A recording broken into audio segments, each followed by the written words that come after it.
Est-ce que vous savez combien il y a de sites internet en France? Si on se base sur le classement SEMrush on dénombre au total 13 844 674 sites internet référencés sur Google, rien que pour la France. Presque 14 millions de sites internet en ligne pour pas moins de 60 millions d'internautes quotidiens en France. C'est énorme.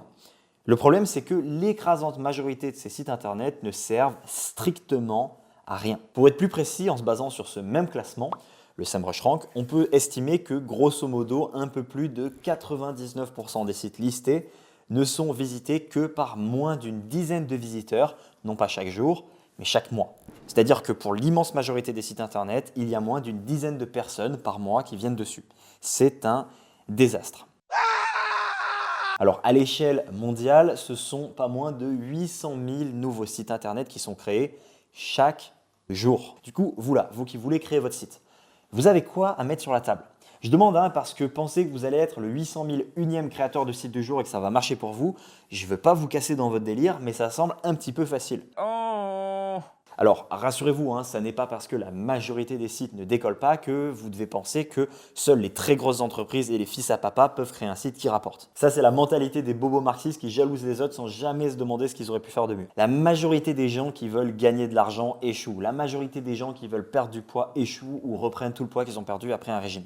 C'est comme ça pour tout ce qui a de la valeur. Ce monde est compétitif, ce qui est rare a de la valeur et si tout le monde y arrivait, ça n'aurait aucun intérêt. Et j'entends encore trop de coachs entrepreneurs sur les réseaux qui disent qu'avoir un site ne sert à rien. Alors oui, c'est sûr, si on se contente de créer un site sans rien faire ensuite, il ne servira à rien. C'est un petit peu comme faire la pâte d'un gâteau et s'arrêter avant de la mettre au four. Bon, en vrai, non, j'avoue, faire la pâte à gâteau, même comme ça, c'est bon. Et bref, si vous êtes ici, c'est déjà un bon début, vous cherchez une solution. Et ça tombe bien, je suis là pour vous filer un petit coup de pouce. Mais du coup, concrètement, on fait quoi? Eh bien, dans les faits, les gens qui créent leur site et qui n'arrivent pas à en tirer des résultats, ils font toujours les mêmes erreurs. Et si vous qui voyez cette vidéo, vous ne faites pas ces erreurs, vous partirez déjà avec une longueur d'avance sur l'immense majorité de vos concurrents. Parmi ces erreurs, j'en ai sélectionné 5 qui sont les plus courantes et qui suffisent à elles seules à expliquer pourquoi 99% des sites internet ne servent à rien. Alors, je commence sans plus attendre avec la première erreur, ne pas accorder assez d'importance à l'acquisition. Alors je sais, ça peut sembler évident pour quelqu'un qui ne débute pas, mais pourtant je vois ça tout le temps. Alors je vous le dis tout de suite, créer un site, ça ne suffit pas à ce que des gens viennent dessus. Beaucoup de gens ont tendance à penser qu'un site, c'est un peu comme un panneau publicitaire en bord de route ou un magasin au coin d'une rue que les gens découvrent spontanément en passant devant. La plupart des gens pensent que je suis là dans ma bagnole sur l'autoroute et là, bam, je passe devant la boutique de Jean-Claude qui est bien visible sur le bord de la route et du coup, naturellement, je me dis, tiens, si j'allais y faire un tour. En réalité, je suis là dans ma bagnole sur l'autoroute et en fait, si jamais je voulais aller faire un tour dans la boutique de Jean-Claude, il faudrait que je prenne une première sortie, que je fasse 20 km sur une nationale pour finalement prendre la deuxième sortie d'un rond-point sans aucune indication pour finalement me retrouver dans un sentier même pas goudronné au milieu de nulle part. Et si par miracle j'arrivais jusqu'ici, il faudrait encore que Jean-Claude me fascine de m'arrêter, me sorte de ma bagnole de force et me séquestre dans sa boutique déserte. Si Jean-Claude voulait attirer du monde dans sa boutique, il n'aurait pas d'autre choix que de dévier toute une partie du trafic de l'autoroute en sa direction. Parce que malheureusement, c'est comme ça que fonctionne le web. Vous devez créer vous-même la route qui mène de l'autoroute à votre site internet. Lorsqu'on crée un site internet, il faut ensuite mettre en place des actions visant à le promouvoir. Alors ça, certains l'ont compris et vont essayer de faire des posts sur Instagram ou sur LinkedIn. Mais ça ne suffit pas. Pour faire décoller un site, il faut mettre en place une stratégie d'acquisition adaptée et réfléchie. Alors pour ça, il existe des tas de solutions différentes et complémentaires. La création de contenu, comme moi avec cette vidéo, la publicité avec des plateformes comme Facebook Ads, Google Ads, etc. L'affiliation, les placements de produits avec des influenceurs ou autres partenariats, ou encore le référencement sur les moteurs de recherche, plus communément appelé SEO. Pour vous illustrer le problème, quand on parle de référencement par exemple, la plupart des gens pensent qu'il est suffisant de faire en sorte que votre site apparaisse lorsqu'on tape votre nom ou celui de votre marque sur Google. Alors déjà, à moins que votre nom de marque ne soit un homonyme d'un truc hyper courant comme, je ne sais pas, le mot chaise par exemple, il suffit de publier votre site et au bout de quelques jours, techniquement, vous finirez automatiquement par apparaître tout en haut des résultats lorsqu'on tape votre nom. Le problème, c'est pas ça, non. Le problème, c'est qu'à moins que vous, votre entreprise, ne soyez déjà connu, personne ne tape votre nom sur Google. Parce que non, une stratégie de SEO, ça ne s'arrête pas au référencement de votre nom. Alors oui, bien sûr, c'est la base, mais comme je vous l'ai dit, ça se fait généralement tout seul et ça ne vous fait pas de publicité car les gens qui tapent votre nom dans la barre de recherche, S'il y en a priori, ils vous connaissent déjà. Non, l'objectif du SEO, c'est d'attirer de nouveaux visiteurs et des clients potentiels sur votre site. C'est une des façons de dévier cette fameuse autoroute. Parce que pour une autoroute, Google, c'est une putain d'énorme autoroute à 2 fois 16 voies avec un trafic colossal. Parce que Google, c'est environ 8,5 milliards de recherches qui sont effectuées chaque jour dans le monde. Alors là, ce que vous devez comprendre, c'est que vos clients potentiels cherchent forcément des solutions à leurs problèmes sur Google. Et c'est exactement là-dessus que repose le SEO. Pour générer du trafic depuis Google, créer un site ne suffit pas. Il va ensuite falloir créer du contenu, c'est-à-dire des pages, dont la mission va être d'apparaître le plus haut possible dans les résultats de recherche de Google pour une recherche que vous pensez être faite par vos clients potentiels. Le plus souvent, c'est des articles de blog, mais pas nécessairement. Ça peut être n'importe quel type de page. Une stratégie de SEO repose donc toujours sur une étude de mots-clés préalable permettant de trouver des opportunités, c'est-à-dire des mots-clés, des recherches faites par un nombre suffisant de personnes avec une concurrence pas trop rude.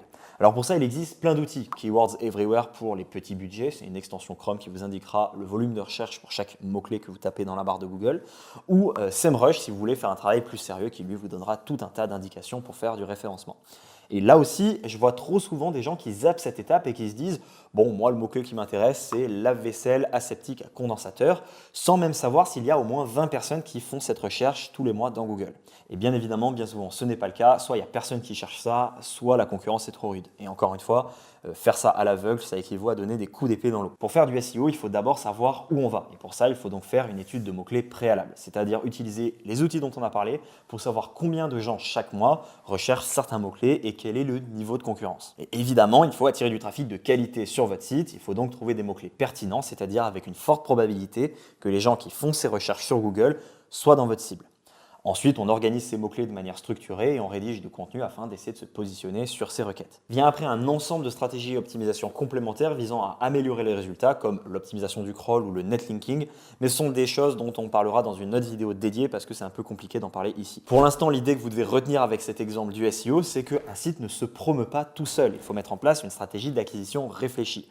Ça vaut pour le SEO, mais aussi pour tout autre canal d'acquisition comme les réseaux sociaux, la publicité, l'affiliation ou YouTube. Quoi que vous fassiez, vous devez utiliser le trafic présent ailleurs sur Internet et en dévier la trajectoire vers votre site Internet. Ceci étant dit, une fois que vous faites ça, comment savoir si ça marche et surtout à quel point ça marche? Et oui, parce que ça c'est la deuxième erreur classique dont je dois vous parler aujourd'hui et que je vois tout le temps. Ne pas collecter de données statistiques. C'est une erreur courante, il y a trop de gens qui n'ont pas de visiteurs sur leur site, certes, mais la plupart d'entre eux n'en sont même pas au courant. Quand vous avez un site, il est indispensable de collecter des données dessus et d'analyser le comportement de vos visiteurs. On appelle ça le tracking. Et pourquoi est-ce que c'est si important? Eh bien parce que sans tracking, sans données, vous êtes incapable de prendre des décisions éclairées et de savoir dans quoi investir votre temps et votre argent. Je pense qu'à moins que vous ne soyez complètement con ou suicidaire, vous ne conduiriez pas une voiture les yeux bandés. Non, je pense que vous ne feriez pas ça. Eh bien, je vous l'apprends peut-être, mais vous ne devriez pas non plus gérer un site sans collecter de données. Alors à ce niveau-là, il y a deux profils différents. Le premier profil, c'est le mec qui n'a aucun outil de suivi sur son site et qui ne sait pas que ça existe. Et c'est normal, quand on débute, on ne peut pas tout savoir. Et le deuxième est encore pire, c'est le mec qui a tous les outils installés mais qui ne les utilise pas. Et pour ce deuxième, vous imaginez même pas le nombre de boîtes concernées. J'ai dû en voir des centaines, même cette semaine, j'ai dû en voir plusieurs. Maintenant, comment on fait pour collecter des données? Eh bien, la base, c'est déjà Google Analytics. Une fois implémenté correctement, l'outil collecte tout un tas de données intéressantes que vous pourrez ensuite analyser, comme le nombre de visiteurs sur chaque page, d'où ils proviennent, combien de temps ils passent sur chaque page, ce qu'ils y font et quel est leur parcours de navigation. Des données que vous pouvez ensuite croiser les unes avec les autres pour répondre à des questions que vous pourriez vous poser, comme par exemple, quel est le canal d'acquisition qui engendre l'audience la plus engagée pour investir plus dans ce canal? Quelle est la page de vente qui convertit le mieux? Quel est l'article de blog qui rapporte le plus de prospects, etc., etc. Ensuite, il existe d'autres outils avec des usages plus spécifiques comme la Google Search Console pour monitorer votre référencement ou Hotjar pour faire des choses plus poussées encore comme des heatmaps qui indiquent où les gens passent le plus de temps avec leur souris ou même carrément des enregistrements de tout ce que les gens font sur votre site internet. Alors rassurez-vous, c'est anonyme et il y a des aspects légaux à respecter. Mais maintenant que vous avez des données, il faut en faire quelque chose. Et c'est là aussi une erreur classique que je vois quotidiennement chez les propriétaires de sites. Ne pas faire de travail d'optimisation. Ça peut sembler fou pour certains, mais la plupart des sites, une fois créés, n'évoluent pas d'un pixel en plusieurs années. Ni au niveau du design, ni au niveau du contenu, ni au niveau technique. Et ça, c'est une grave erreur, car un site, ça n'est pas un objet statique. C'est un objet changeant qui doit évoluer constamment en fonction de l'évolution de votre entreprise. Et c'est quelque chose que la plupart des novices ne prennent pas en compte lorsqu'ils font appel à un prestataire. Parce que oui, votre site va vous coûter 3 000, 5 000 ou même 10 000 euros à la création par un prestataire, ok, mais combien est-ce qu'il va vous coûter ensuite, tout au long de son existence? Et en fait, même si vous avez un budget de quelques milliers d'euros au départ pour faire créer votre site par quelqu'un, si vous voulez en faire quelque chose, il va falloir le faire évoluer. Et en réalité, c'est ça qui coûte le plus cher si vous ne le faites pas vous-même. Mais vous vous demandez peut-être ce que j'entends par faire évoluer. Eh bien, je ne parle pas uniquement de l'aspect visuel, parce que ça, à la limite, on s'en fout. Il y a beaucoup trop de gens qui se branlent avec la couleur de leur bouton, mais sincèrement, pour avoir fait cette erreur, ça ne change quasiment rien. Quand je dis qu'un site doit évoluer, je parle avant tout d'ajout ou de modification de contenu et d'optimisation visant à augmenter la rentabilité. Alors, arrêtons-nous sur ces 2 points 2 minutes. Le contenu tout d'abord. Lorsque vous avez un site internet et que celui-ci est une des clés de voûte de votre entreprise, c'est-à-dire que c'est par là que les clients arrivent, eh bien il va nécessairement falloir ajouter de nouvelles pages pour présenter une nouvelle offre ou mettre à jour des pages existantes, ajouter de nouvelles informations en fonction des retours clients que vous avez ou des questions qu'ils vous posent, créer de nouvelles pages de zéro comme une landing page pour proposer un contenu à télécharger ou tester une nouvelle stratégie, etc. etc. Si vous créez un site, c'est pour qu'il soit un véritable outil marketing, sinon il ne sert à rien. Et pour que ça marche, il est inévitable de travailler dessus régulièrement afin d'améliorer la machine. Le deuxième point, c'est l'optimisation. Alors, ça regroupe pas mal de choses comme la CRO, par exemple, la Conversion Rate Optimization, dont l'objectif est d'augmenter le pourcentage de visiteurs qui deviennent des clients. Par exemple, si vous avez une boutique en ligne, vous pouvez mettre en place des tests permettant de tester si en modifiant l'emplacement de certains éléments, vous arrivez à convertir plus. Mais ce n'est pas le seul genre d'optimisation que vous pouvez faire sur un site. Il est possible d'optimiser le référencement suivant les bonnes pratiques techniques et les recommandations de Google. Il est aussi possible d'améliorer le copywriting, l'expérience utilisateur, la hiérarchie visuelle et tout un tas de différents critères et paramètres qui ont une influence sur la rentabilité et la pertinence d'un site web.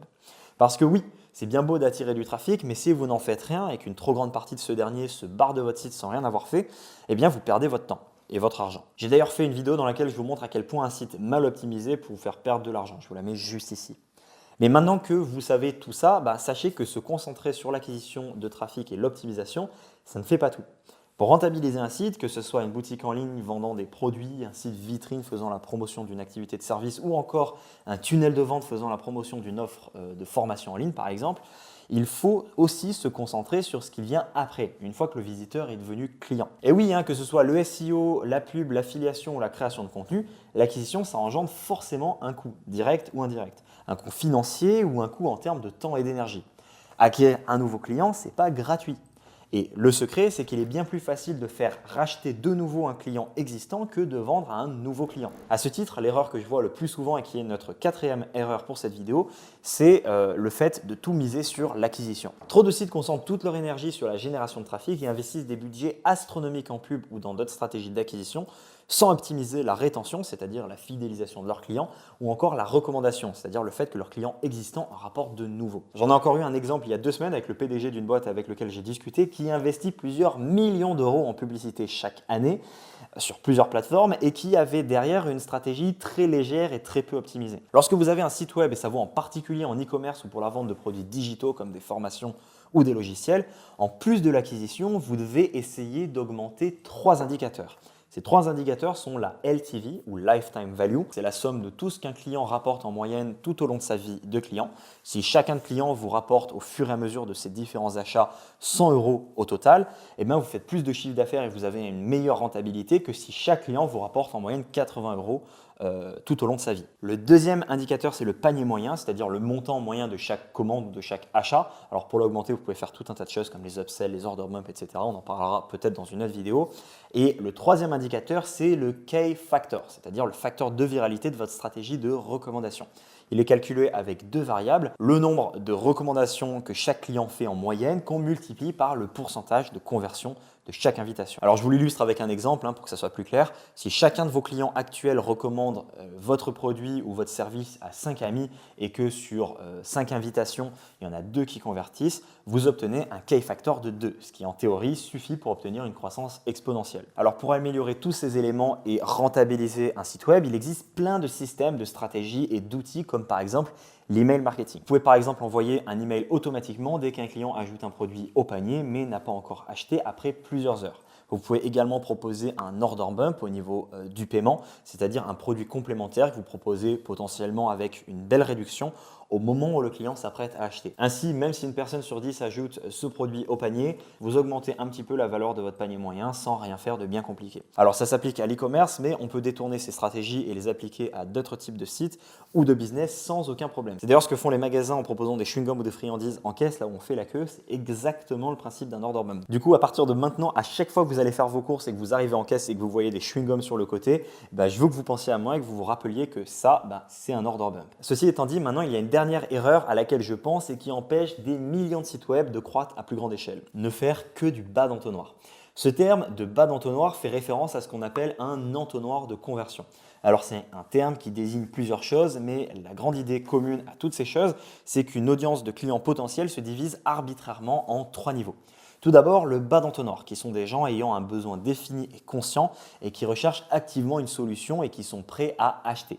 Comme par exemple quelqu'un qui tape sur Google perceuse à colonne pas chère ou dentiste à Nice. La personne a une intention d'achat concrète et formalisée. Ensuite, on a le milieu d'entonnoir, qui sont des gens qui sont en phase de réflexion ou d'interrogation, un petit peu moins susceptibles d'acheter de suite, comme quelqu'un par exemple qui tape comment percer de l'acier inoxydable ou douleur dans boisson froide.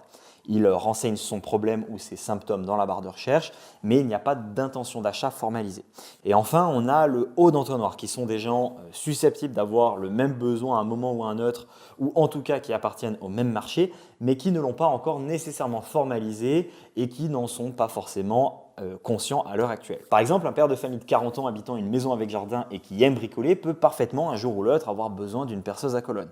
Il fait partie du marché, mais il n'a pas à l'instant T besoin de faire un trou dans une pièce en acier. Et il a donc encore moins formalisé cette demande. On dit d'un client potentiel qui est en bas de l'entonnoir qu'il est mature ou parfois qualifié, même si je préfère utiliser le terme de mature qui est selon moi plus adapté. Mais il existe aussi des tas de gens qui pourraient devenir clients un jour ou l'autre, mais qui pourtant à l'heure actuelle ne sont ni en train d'évaluer leurs problèmes, ni les solutions disponibles, ni sur le point d'acheter. C'est le haut d'entonnoir.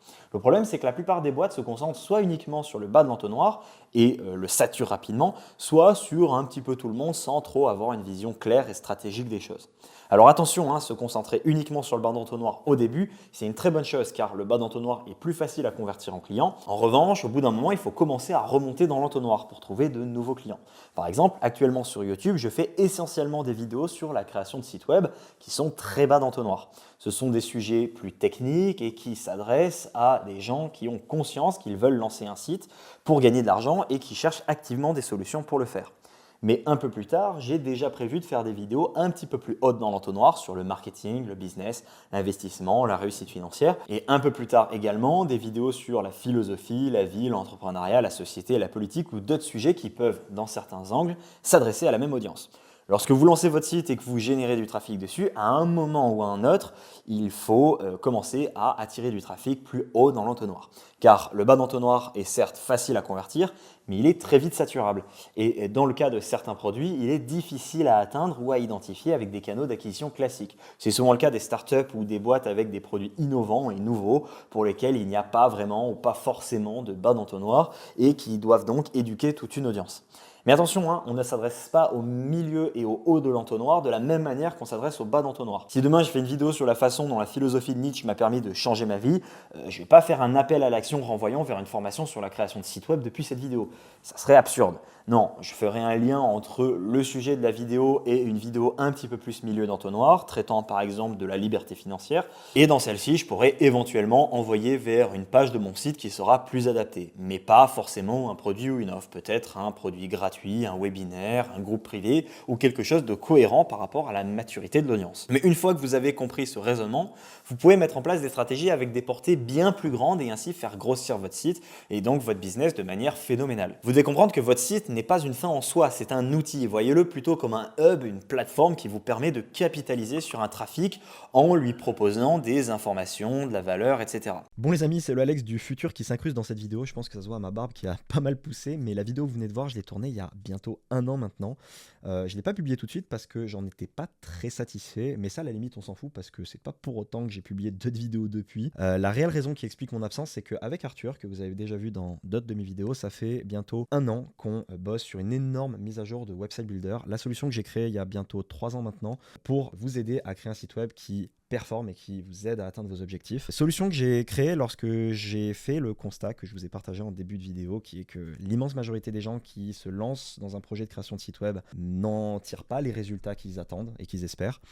Pour tout un tas de raisons et surtout à cause de 2 problèmes majeurs. Le premier problème, c'est que les outils qui s'adressent au grand public sont beaucoup trop limités pour tenir leurs promesses et apporter des résultats. Et en plus de ça, ils vous mentent ouvertement sur leurs capacités et sur les résultats qu'ils peuvent vous apporter. Et je ne vous parle pas des outils pour professionnels qui pour le coup sont vraiment puissants mais qui sont beaucoup trop peu intuitifs et super difficiles à prendre en main pour des gens qui débutent et qui se lancent et qui veulent être efficaces. Et je vous parle pas non plus des outils d'IA pour créer site web juste avec une phrase. Alors l'IA c'est génial, hein, je l'utilise en permanence dans mon boulot, mais pas ce genre d'IA. Ça, c'est vraiment de la douille monumentale. Mais je prépare une vidéo qui arrive très bientôt là-dessus. C'est pas le sujet. Et le deuxième problème, c'est que c'est super difficile pour un débutant de savoir exactement ce qu'il faut faire, quand, pourquoi et comment pour réussir à créer un site web qui performe et qui apporte des résultats concrets. C'est normal, on n'est pas omniscient, on n'est pas devin. Et il y a tellement d'informations sur Internet et c'est tellement dense et ça prend tellement de temps que c'est difficile de faire le tri de là-dedans et de savoir par où commencer. Et je parle en connaissance de cause vu que je suis passé par là, j'ai fait ce chemin, ça m'a pris de très nombreuses années. Et je me doute que la plupart d'entre vous, vous n'avez pas des années devant vous pour mener à bien votre projet. Et c'est face à ces 2 problèmes qui, selon moi, sont responsables de l'échec de la majorité des gens qui se lancent là-dedans, que j'ai décidé d'y apporter une solution et de faire quelque chose pour arrêter ce massacre. Cette solution, c'est Website Builder. Alors attention, il y a d'autres outils qui ont pris le même nom que moi et ça me fait énormément chier, mais j'ai pas envie de le changer. Ne confondez pas ma solution avec celle d'autres personnes. Mais du coup, concrètement, Website Builder, qu'est-ce que c'est ? Eh bien, c'est la fusion, l'association de 2 solutions qui fonctionnent l'une avec l'autre et qui viennent résoudre les 2 problèmes que je viens d'énoncer, qui sont responsables de l'échec de 99% des gens. Ces 2 solutions, c'est tout d'abord un outil de création de site web qui vous donne toutes les armes dont vous avez besoin pour mener à bien votre projet, qui vous permet de créer n'importe quel type de site internet à partir du moment où il s'agit d'un site dont le but est d'attirer des clients. Donc ça marche pour créer une boutique en ligne, ça marche pour créer un site vitrine si vous avez une activité de service par exemple, ou une activité en ligne, ça marche pour créer un entonnoir de vente. En fait, il y a plusieurs configurations de l'outil qui sont disponibles, une pour chaque type de site internet, mais je vous passe les détails. C'est un outil qu'on a conçu de façon à ce qu'il vous permette de créer votre site web le plus rapidement possible. Par exemple, là, je viens de créer un site web en l'espace de 2 jours seulement. C'est très rapide, 2 jours pour créer un site web. Je vous mets une petite capture d'écran juste ici. 2 jours, même pour quelqu'un qui a l'habitude, c'est extrêmement rapide. Sur n'importe quel autre outil, ça m'aurait pris facilement 1 semaine à 10 jours. Du coup, pour un débutant, ça sera aussi plus rapide. En tout cas, on a conçu l'outil dans cet objectif, hein. Du coup, la conséquence, c'est que moi aussi, je vais plus vite, mais vous irez forcément au moins 3 fois plus vite qu'avec n'importe quel autre outil. Et c'est un outil qui est également fait de façon à vous offrir toutes les fonctionnalités, vu que la base de cet outil, c'est un outil professionnel qu'on a modifié, qu'on a simplifié, de façon à le rendre accessible pour les débutants. Et la deuxième solution, c'est celle qui vient répondre à la problématique de l'information, ce que je vous ai dit, hein, le fait que c'est le bordel de savoir quoi faire et comment le faire et quand le faire. Et bien pour ça, la solution, c'est de vous accompagner. On a créé un programme d'accompagnement qui vous guide étape par étape dans la réalisation de votre projet, dans lequel on vous donne toutes les informations dans l'ordre, au moment où vous en avez besoin. On vous montre exactement et concrètement comment installer l'outil, comment le prendre en main, comment créer votre site web et comment faire tous les bons choix en fonction de votre projet, en fonction de vos problématiques. Donc je ne vais pas m'éterniser plus ici, mais si jamais ça vous intéresse d'en savoir un petit peu plus, je vous ai fait une vidéo dans laquelle je vous montre concrètement comment est-ce que notre solution vous aidera à atteindre votre objectif. Si jamais ça vous intéresse, vous pouvez cliquer sur le premier lien dans la description.